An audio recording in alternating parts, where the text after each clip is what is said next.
ત્યારે ઝઘડો પતિ પત્નીનો બાળકોની સામે થાય અને બાળક એક જજમેન્ટ આપવા માંડે, બેટ મમ્મી પપ્પા તો આવું કેવા છે, ત્યારે બહુ પ્રેમથી બાળકો જો જુવાન હોય તો કહી શકાય કે બેટા તારા પપ્પા પતિ તરીકે કેવા છે મને નથી ખબર, પણ પિતા તરીકે બહુ અદ્ભુત માણસ છે, એની હું તને ખાતરી આપી શકું. એ જવાબદારી આપણી છે અને ભાઈઓની એ છે કે તમે ગમે એવું સ્ત્રીઓને બાળકોની હાજરીમાં કહી દો,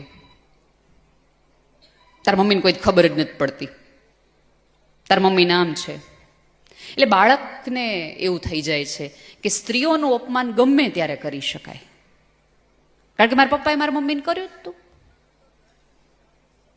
સાચા અર્થમાં કહું છું કે આ એક પ્રયોગશાળા છે અને ઉપરવાળાની દયાથી બધાની પાસે બેડરૂમ હોય છે. ઝઘડવા માટે એનો જ ઉપયોગ કરો. હોલ, ડાઇનિંગ હોલ છે